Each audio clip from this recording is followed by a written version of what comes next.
Greetings to you from wherever you're watching us tonight. Thanks for joining us on the Thursday edition of the show. I'm Yemi Adeba. Well, on the show, it still talks about the ongoing Women's African Cup of Nations, the WAFCON, as we now know it, and of course, the playoffs for the 2027 Women's World Cup.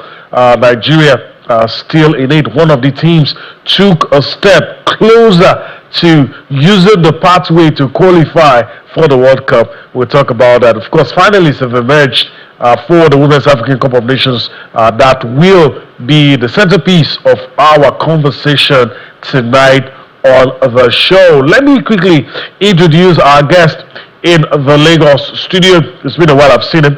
Very happy to see him tonight. Damilola Olifadi joins us on the show tonight. Greetings, Damilola.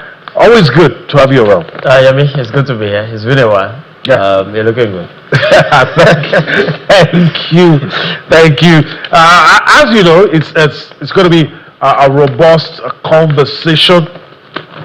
It's going to be a robust conversation, and we'll do our best to bring you all the angles to it. And of course, at some point, we'll be joined by some of our other guests and my colleague Cecilia Omorogbe, who is standing by. But let's take a breather. You see us on the other side as we go proper into the WAFCON segment.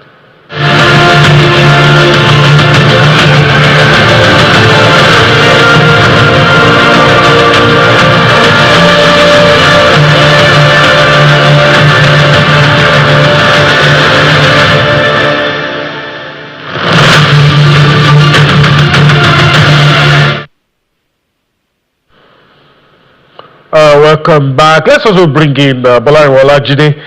He joins us on the show tonight. Bolariwa, greetings to you. Thanks for finding time to be with us on the show tonight.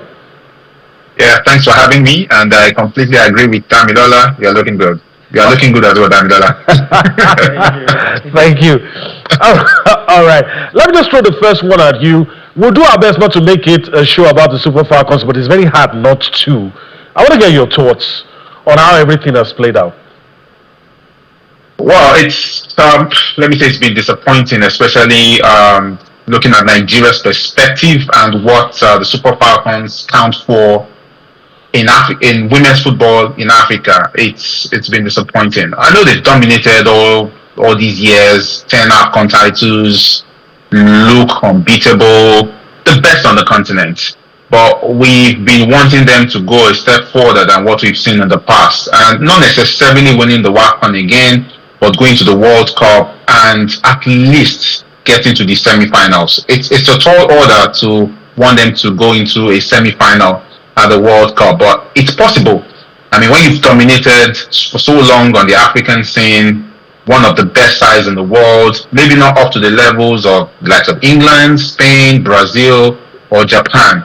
But at some point, they should have gotten a semi-final berth. Now, the disappointment for this year's WAFCON is the fact that they still haven't qualified for the next World Cup, where we expect them to do better than the previous ones. So that's a disappointment for me.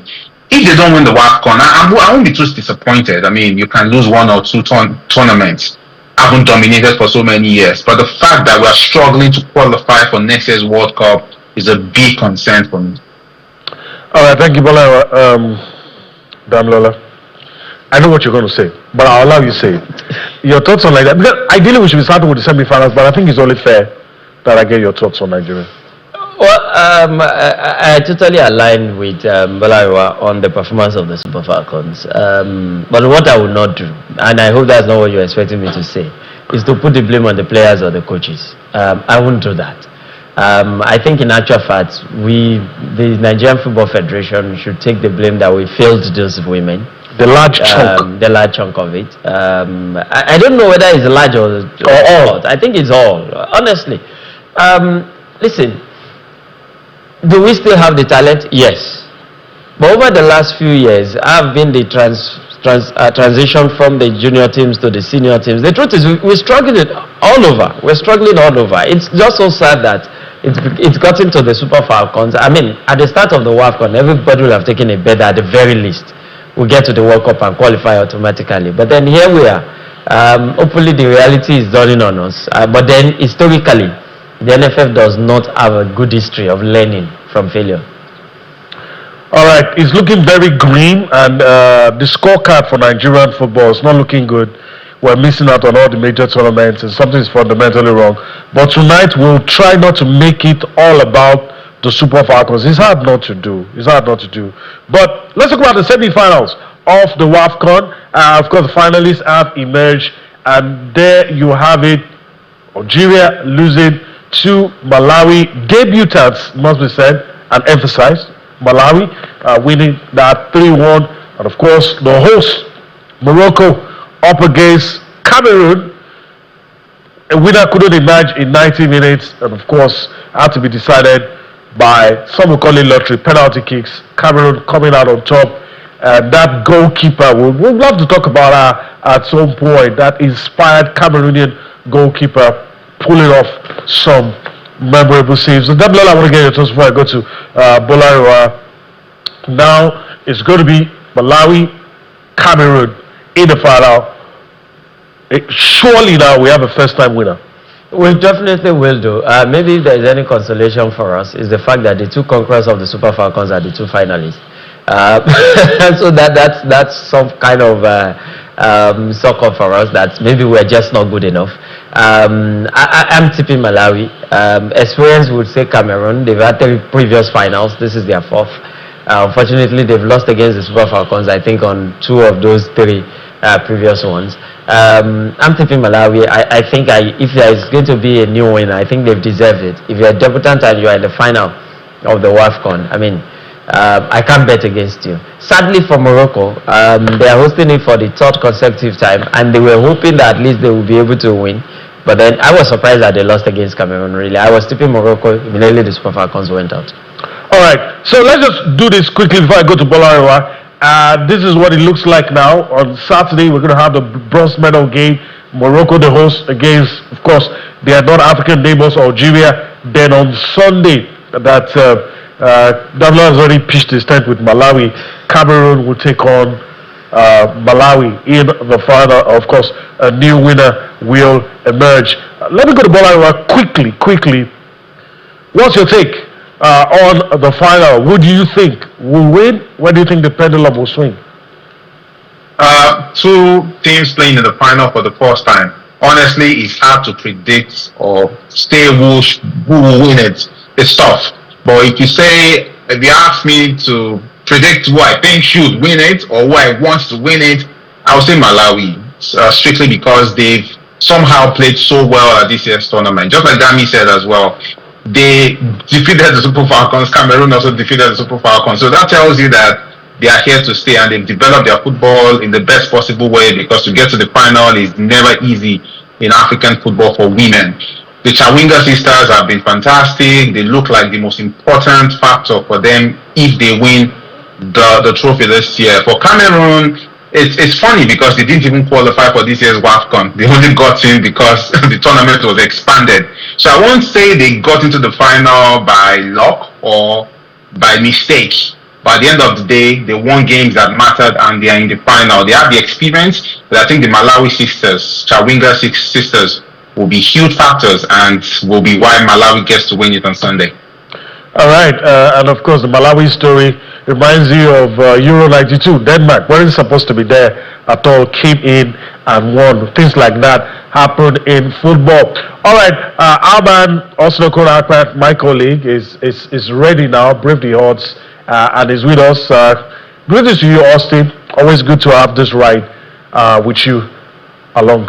What a great to hear me, and of course our diverse audience, watching us from different parts of the world. Always an action-packed world of sports, and I'm so pleased, excited, proud that we're talking about women's football in Africa in all of its glory. What a story Malawi is saying to us, telling giants like Nigeria, giants that look, if you don't do the work, the smaller teams will, come up and get the work done, debutants, and they are in the final. And brace up, guys. Malawi might just, give it a beautiful fairy tale ending, So I love it so much. Who would have thought that at the end of that those two semi-final matches, that it will be Malawi versus Cameroon, that will make it to the final. I'm monitoring that game, South Africa versus Nigeria. I've said it's the last dance for the Super Falcons. This is what they need to do. Beat South Africa and get on that long journey for the playoffs. But that's the cross that they need to take to get to Brazil for the World Cup, but how did we get here? Let me burst your bubble. A lot of people have started asking this question about the kind of representation they think Africa will get at the World Cup. So, with the teams that have booked the slots automatically, are you confident that going to the global stage will get a kind of representation that will not be reminiscent of when Nigeria started going to the World Cup and we are coming in with trailer loads of goals? Do you think something like that might happen? There is the fear in some quarters that might be the case. Yeah, but when you get to the World Cup, it's a different ball game entirely. It depends on how you prepare. Because with women's football, let's be careful. It's not as predictable as you want to talk about the men's game. But even with the men's game, we just finished the World Cup, and it was the older 30-year-olds, 40-year-old Cristiano Ronaldo, Messi that really got us talking. So Malawi might just go to this World Cup, and get us talking also. And for everyone who is thinking Africa will go there and they will be beaten, I think women's football is really growing because now the attention is, actually there. There's also money to motivate. So they might just go to the World Cup. This is football where anything can happen. Malawi are already telling us a beautiful story. And that World Cup stage is the biggest stage. You know why Nigeria used to go there and don't used to perform? Because we didn't even have this sort of stories coming out of Africa football. Out of 13 edition of your WAFCON, one country had 10. It tells you the level of competition. But now that a small team like Malawi is in the final, everybody will sit up. Teams like Algeria, who would have thought that Algeria would even come out here and do what they did. So Africa can go to the World Cup and get the world talking. Okay, all right. So let me just come to Damilola here with me. Let's take the semi-finals piece by piece. We've gone ahead ourselves. We'll talk about the final. So I want you to talk about Malawi and what you saw in their game against Algeria. We've praised the sisters for all they've done. It appears teams are not able to handle Malawi's physicality. I think that's their unique selling points in this tournament. We saw it against Nigeria. Are there other things you saw that is working for Malawi? I think the other thing is apart from the physicality, is that they are fearless. Irrespective of who you are, they are there to just play their football. They believe in what they have. They believe that what they have can beat anybody on any good day. So they go at it. They are fearless. They are not conservative at all. They want to go for, and that's why I'm excited with the final, because they're also playing Cameroon, a very a very physical side as well. So I think Malawi is playing football the way you love it to be played. When a team comes out and have the belief that they can win. The Super Falcons for years have been like that. I'm not sure we have the same character going into this one for whatever reason. I don't want, like you said, we don't want to make it a Super Falcon story. For Malawi, I think those are the issues, and I have the same concern going to the World Cup. But then again, until you get there, you never can know how they will react to the occasion, because it's a much bigger space. But for Malawi, it's a fantastic story. They're fearless, they're physical, they believe in what they are doing. And for me, it's all about sport. It's what sport stands for. When you're doing something, your coach tells you something, the players believe in it, and you believe that we don't need to bend to whatever the opponent is doing. Let's just give it a go. If we lose, we lose. If we win, and then the glory continues. And I think that's what I've seen so far from Malawi. That's what I've gotten them to the final, and I wish them all the best. All right, let me go to Bola before I yield back to Austin. Let's talk about Morocco. They keep getting close. They've spent a lot of money. They've invested. They have a World Cup winner as the coach. But I mean, it's so close yet so far for Morocco.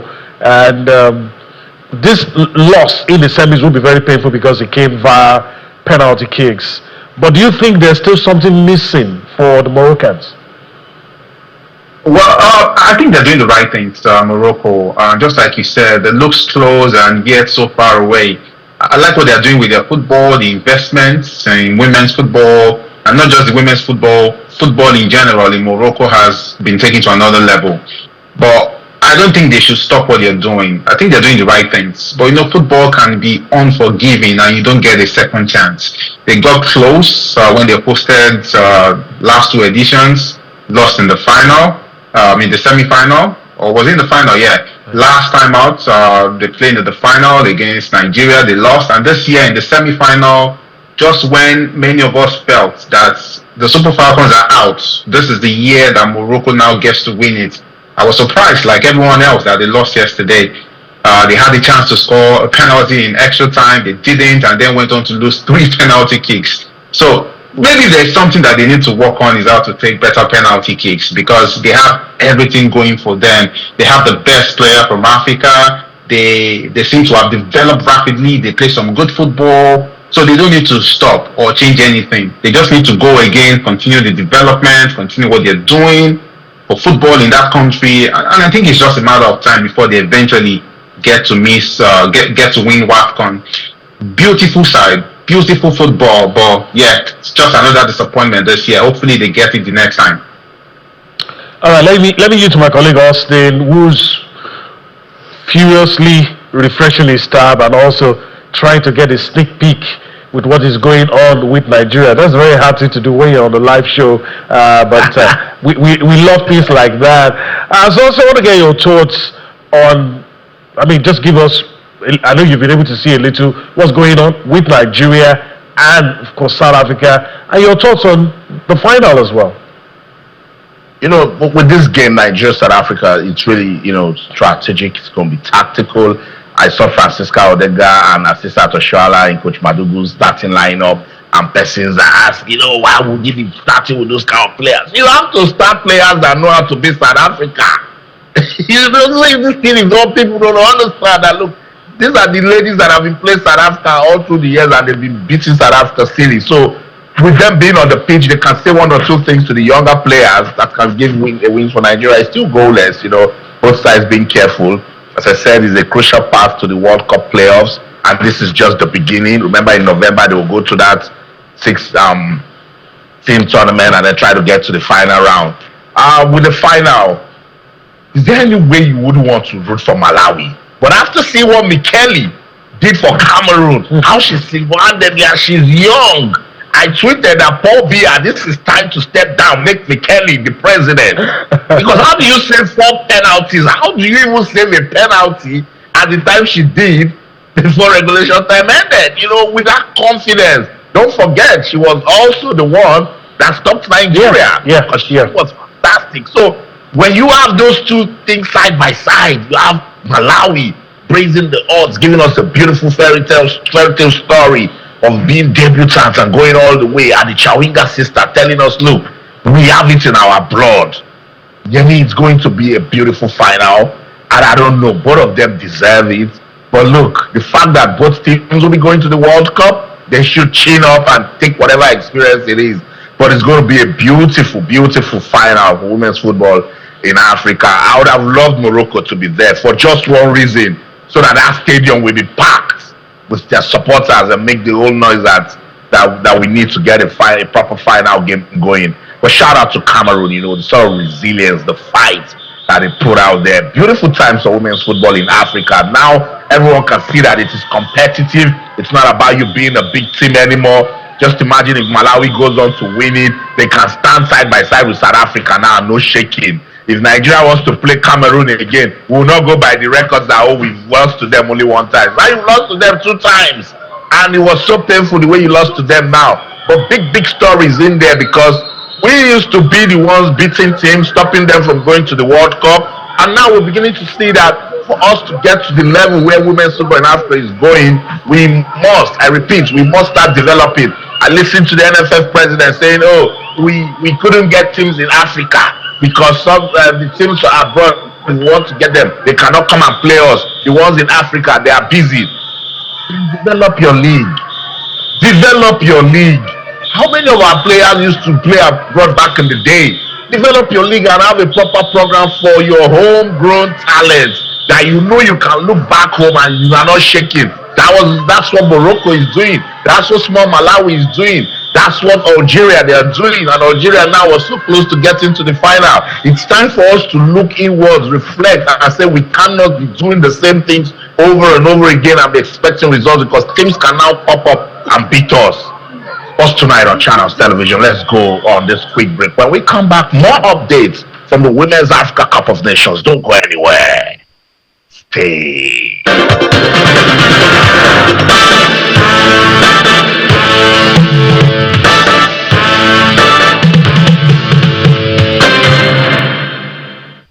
Us tonight on your award-winning sports-loving Channels Television. Glad to know you're still with us. Yeah, I'm sure some persons wouldn't like the way I landed, but it is what it is. Teams are beginning not catch up anymore, beginning to beat Nigeria. But shout out to everyone that has come out and given us some talk about. Let's talk about Cote d'Ivoire versus Ghana. That one also got us talking. It did. I'm very sure we're going to go up to the screen in a bit. Cote d'Ivoire, Ghana, Dablola, fight back from the Ghanaians, consider the goal scored 2. We're going to go to the screen to show our viewers. What are your thoughts? Yeah, I think Ghana did what they had to do on the night. It was not a very easy one for them. Going down as early as the 4th minute of the game. A lot of people have suddenly forgotten that used to be Nigeria, Ghana that are the top teams in Africa. A lot of people have easily forgotten that. Ghana went down and they went deep down for a long time. And so it is what it is. There was a time, we and Ghana, we played in the final, it was also fitting that Super Falcons' very first loss in Africa was to Ghana. Right there, in our backyard in Warri then. But then we still came back and beat them in the final. Yes. So this is just what you expect. I think the big team in Cote now had to do what they had to do on the day. Experience counted for them. The ability again also gave them the day against Cote d'Ivoire, and I'm happy for them. Okay, all right. Let's also get Bolarinwa's thoughts on this game as well. So, some people feel, just like Dablola said, some people feel the stronger teams in Africa are the ones that began women's football early: Ghana, Cameroon, Nigeria, and maybe those are the kind of teams that will give Africa quality representation. They dug deep, they are back in it, and the good thing about this is the pathway, you're not going to play African opposition again. That's the good thing about the play-in, like they call it, or the playoffs to get to the World Cup. So, good thing, Ghana have done the hard job today by beating Cote d'Ivoire. They were favorites actually to beat Cote d'Ivoire. Cote d'Ivoire are not the best when it comes to women's football. So yeah, they can face other battles in December and potentially February next year, which is why I feel at the end of the day, I think we'll still have a good representation from Africa. Morocco will be there, a strong team from Africa. Malawi, we've seen what they've done this year. They can do better. They are a physical side, which can also help at the world stage. Same as Cameroon, physical side. They're in the finals. They can build on that. And hopefully, if Nigeria also gets that ticket, then Africa should be fine at the World Cup. But the good thing, the hard job is to get to the World Cup. We would have loved to qualify automatically, but there's a second chance, and I hope that the Super Falcons are able to get that crucial win today. Then I look at the opponents, the potential opponents in the Interconfederations playoffs. I think they are winnable games. So hopefully we're there as well to do better than what we did at the last World Cup. All right. Let me yield to my colleague Austin. He's going to do the hard job. And what is the hard job? To be talking about the Super Falcons while they're playing, but listening to some of the things they've said before. Austin, a lot of people that have listened to have refused to blame Coach Justin Madugu and his players. Some will say, what guarantees have you given this coach? Where is his contract? A whole lot of issues. And even the question about why we treat our own this way. A lot of these issues have come to... So he's been shielded somewhat from most of the blame. Most of the criticisms are just emotional criticisms. Everyone has settled that most people are pointing in the direction of the administrators. Absolutely. I mean, by the way, live updates. We're now in the 21st minute. South Africa 0, Nigeria 0. I'd expect the Super Falcons to start pushing now and see how they can get the goal just before the break. Back to Coach Justin Madugu. I agree that the criticism that I've been hearing about him, it's emotional, and it's simply because he is, in quotes, a local coach. That's the problem, that disrespect that we have for our own. The man was an assistant coach under Randy Waldrum. The man learned this thing. He won WAFCON. People found a way to say, "Oh, it's not his arrangement. It was Coach Randy Waldrum's setup and all of those talks just to, belittle the man's effort." Justin Madugu can just do what he can do to keep this team going. When persons come now and they expect him to win, when other teams they've looked at Nigeria, look, we were loud with the Mission X, and winning Mission X was a wake-up call to African countries. They're like, it cannot just be Nigeria. So NFF, you were so happy, you went to Aso Rock, you took a handshake, you took monies, you took houses. After that, we kept asking, after that, what's the program? We missed a crucial international FIFA window that would have used to prepare, bring these girls together. And then you went to go arrange Cameroon, you arranged Senegal. I said, after all, you arranged with teams that were going to meet at the WAFCON. Mentality matters. What sort of environment do you have around these women? So I'm dumping it. I'm dumping it right in front of the Nigeria Football Federation, because everything rises and falls on leadership. Coach Madugu has been responding. Look, these days is aura for aura. Listen.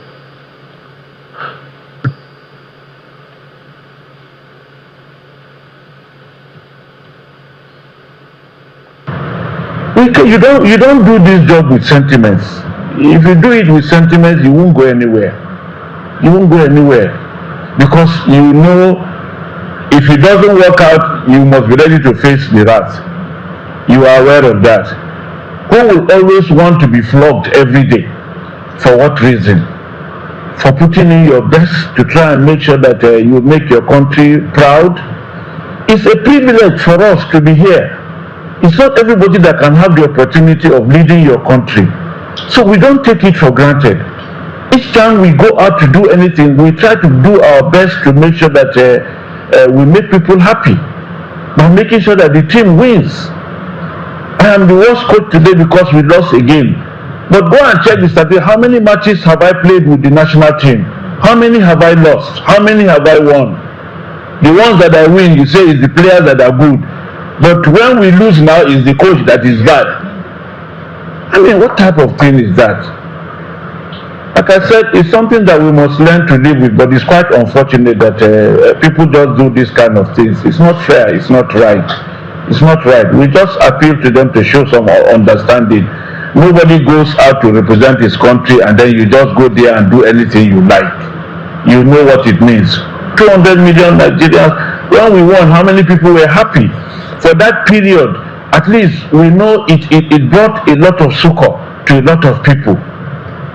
That we are losing today, all of us are in the same boat. We are all very sad where we are today. But we cannot continue. We need to get sure that we get out of this and then move forward. No one country. Is there any coach in this world that has never lost a match? No matter how good the coach is. Show me one coach in the world that has won all his games, all his career. He never lost any. Even we as coaches, we take decisions and those decisions can backfire. We take responsibility for it. You go back, sit down. Where did I not get it right? What did I do wrong? So that you also learn from it and you don't repeat the same thing again tomorrow. It's not as if because you are a coach, any decision you take is perfect. We also analyze ourselves and we look at what we have done right and what we have not done right, so that it serves as a lesson for us and helps us to make progress in the course of our job. But we cannot please everybody, because everybody criticizes for his own reasons based on whatever. More so these days that when you have likeness and whatever, you get 500, you get 1,000.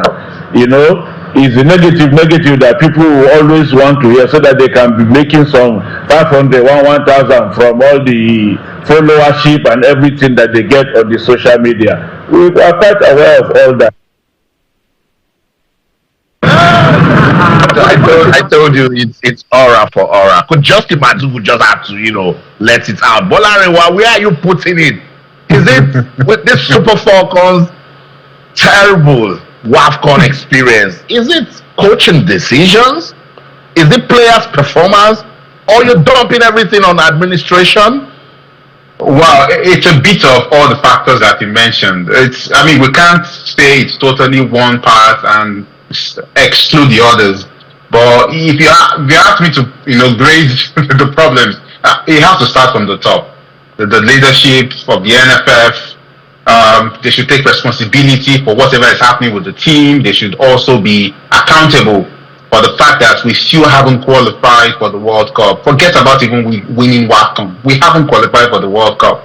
And that's a big problem as we speak, because we still haven't qualified and we haven't scored one against South Africa. So the coaches, they also have their part to play, because they have the direct communication with the players, while the players also have the duty of performing on the pitch. But it starts from the top. The coaches, maybe sometimes they make wrong decisions. And I like something that Madugu said. He said, when we lose, we try to examine and analyze why we lost and try not to make the same mistake in the next game. That's what most coaches do. And of course, like you said, all coaches lose matches. Maybe we think the Super Falcons will never lose football matches. They'll keep winning and winning and winning. Football doesn't work like that. At some point, they'll lose games, but we don't want the losses to be more than the wins. And that's why the Falcons have been dominant in women's football in Africa. So the blame totally, the NFF, they need to put more focus on helping the women when it comes to football. Not just even football, even sports in general, but let's focus on football for now. They should help them invest more, try to get them up to speed. The countries that are doing well, they don't win games overnight. Spain have massively invested in women's football. England, Japan, even now Canada, who are now the emerging team in women's football. It's investment and a plan. So the plan has to start, give them what you have, support them in all ways. Then we cannot look at putting the blames on the coaches, because then we'll say, well, they've given you everything you need to work with. Why are you still underperforming? Oh, the players, why are you guys underperforming? Don't we have enough talents to go all the way at the world stage? But, the blames can't go from bottom to top. It has to start from the top, the middle, and the bottom. And I think at some point, I feel that we should be getting it right. WAFCON is never my problem. I just want them to go to the World Cup and get to the semi-finals, because that's the next level for the Super Falcons of Nigeria. Yeah, yummy. All right, I guess that's a good place to let it slide. We could go on and on and on, and we're doing our best not to make it a Super Falcons show. It's actually sports tonight. All right, so let's take a breather, and of course, it takes us to the end of the segment. You see us on the other side. We talk about some of the other issues in the world of sports.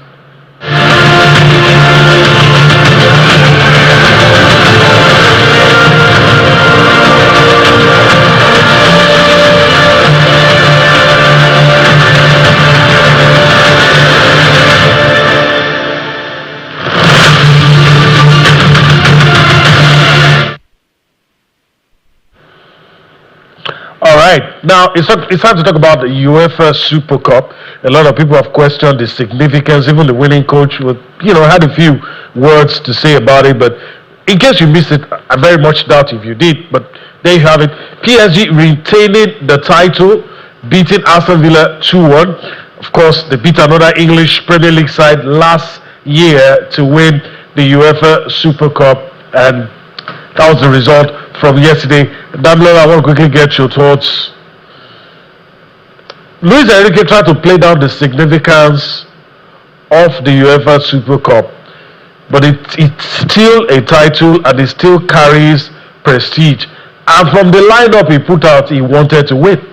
I was going to say that I should have lost. If he is so particular about the significance of it, he should have just treated it like in no competition. He put up a lineup. For me, it's not it wouldn't. I mean, the Super Cup, like the Community Shield, like any Super Cup anywhere, will not carry the same prestige like a major title. But it's an opportunity for himself and the team he competed against, Aston Villa. I mean, just to test where they are before the season fully starts. And I think it was a good game yesterday. I enjoyed the match. The better team won. The team you expect to win won. Aston Villa gave it a good fight, but then you expect that at some point, the experience of PSG winning back-to-back Champions League, having better players, being used to the occasion better than Aston Villa, will eventually bode well for them. And it did at the end of the day. For me, I don't usually like when coaches come out and try to play down some of these things. At the end of the day, you are a coach employed to do a job.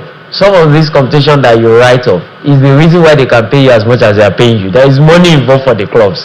So I usually don't like when coaches just limit it to just the football. There is other side of the game. There is the business side of it. Yeah. And UEFA will always look at that. Your club owners will always focus on that, because otherwise they will not be able to pay you and the players as much as they do. All right. I'm glad to get Bola's thoughts. Luis Enrique trying to deflect. The lineup he put out didn't show that. I want to get your thoughts. Do you think PSG's dominance will continue? And I want you to do this for me in a minute if you can. Do you think PSG's dominance will continue? And do you think those who talk about League One not being strong enough and the French Football Federation always try to help PSG, can that be used as a case against them for those detractors who say they're playing in the weekend league? Well, I think PSG will still be the top of the UEFA Champions League. The way I see it, they haven't really sold players. The core of the players that won last time are still there. So they'll still be there or thereabouts when it comes to the business end of the Champions League. But Luis Enrique has, even though I don't believe him, he said he doesn't expect PSG to win the Champions League for the third time in a row. If they have the opportunity, they'll win it. The Super Cup that I was talking about, he tried to downplay it, which I get. But at the end of the day, the way I also see it is the fact that this competition is put there for a reason, and the reason is far beyond what they do on the football pitch.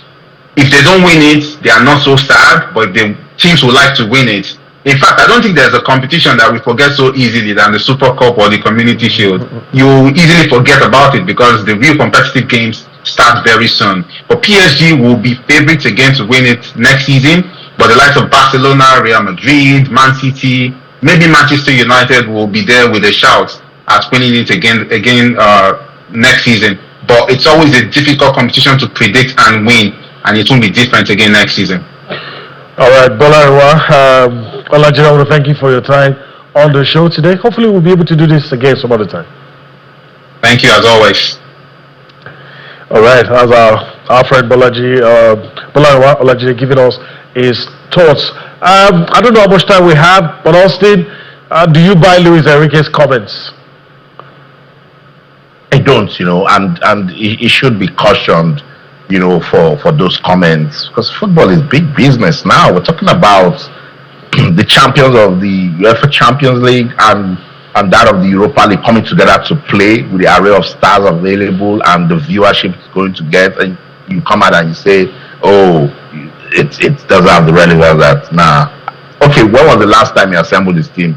Even if they've been getting ready with the preseason. But this is a game where you can actually use to set your team, make money. You talk about merchandising, the number of jerseys that the club will even sell ahead of the Super Cup final. So what is he talking about? Let's listen to Luis Enrique. He's saying that his team should remain hungry.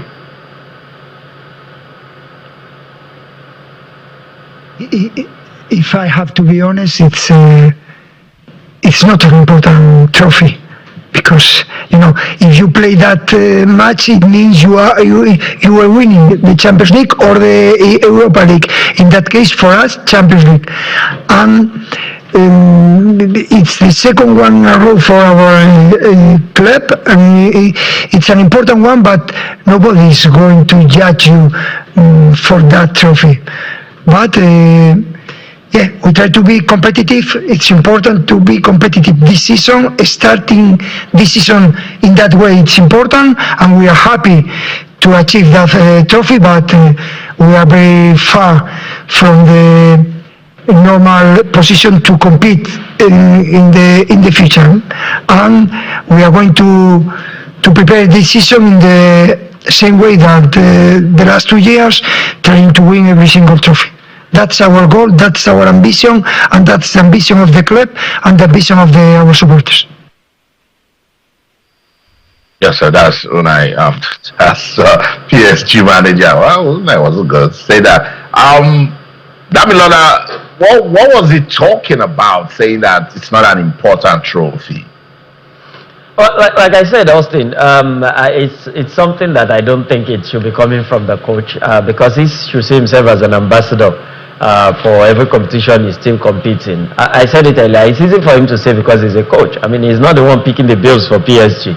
I'm not sure the owners of PSG would discard a competition like that because there's income coming in from it, whether you want to, you believe it or not, whether you want to play it or not, it doesn't matter. The most important thing is that the club gets income and it keeps them running. And like we have all agreed here, if he knows it's not important, then you should have fielded a weekend team and then lose the game, and then you see the backlash from your supporters. Again, I agree to some extent that when you win, is not as significant as what brought you there. But the truth is, you won the Champions League, that's why you are there. At the end of this season, nobody is going to credit him for winning the Super Cup. On that merit of sporting result, yes. But there is the business side of things that oils the football game itself, that keeps it running. And the UEFA and the club owners would not likely agree with him on that. All right, Damilola, let's just do this in passing. We're pressed for time. But let's talk about the FIBA Under-18 Women's Basketball Under-18 Basketball Championship, Cote d'Ivoire and Nigeria in the semi-final. The other semi-final, it's Mali and Egypt. I don't know if you've been following, but your thoughts. It's been flying under the radar, but good one for Nigeria. Yeah, we've had a good run so far, and I think the only thing that makes this difficult is that we are playing the host. Otherwise, I will sit down and tell you that we'll beat them silly. So what exactly are you saying? You're not sure? What I'm saying is we'll beat them, but it might be a bit closer than it will have been if it's a neutral ground. Okay, all right, we'll see. It's on live TV. We'll see what happens when next we get to have Damilola. Austin, our parting shot is this one. Your thoughts, even as we prepare to go? I think the MBBF, they've done just enough to, let us know that they can be serious with, developing basketball at the grassroots. For me, it's the continuity. So with this now, we need to start looking at how we can reduce the over-reliance of foreign, players coming to take over the senior men and women's national teams. Because when that happens, you know what it is. It means the federation will not work. They will just go to that system that is helping them to develop these players. We're also saying it the other day with fencing. That's another country now. Just because we are blessed with people who want to represent the motherland, but it should charge the federation to say, if country A can do this and do that and give us this player, let us also do the same. I think with basketball we can do that. With athletics we can do that, because we need to reference back in the day. Thank God we grew up to see Nigerian sports thriving in the late 80s and early 90s. Where were we getting those talents?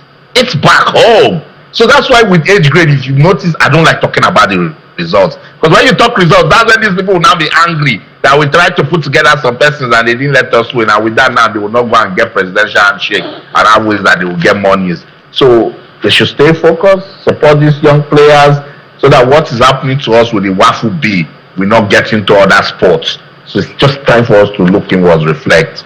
Fortunately, we don't have much time. It's still South Africa 0, Nigeria 0. We want to wish the Super Falcons all the best as they try to see if they can use the playoffs to get to the World Cup. That's the show.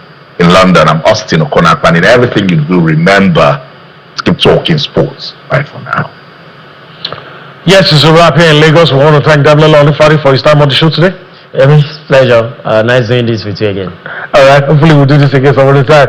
All right. That's the show today. We thank you for allowing us to be a part of your day. One more edition of the show before the week runs out. We do that again tomorrow. Till then, bye-bye. I'm here. Bye.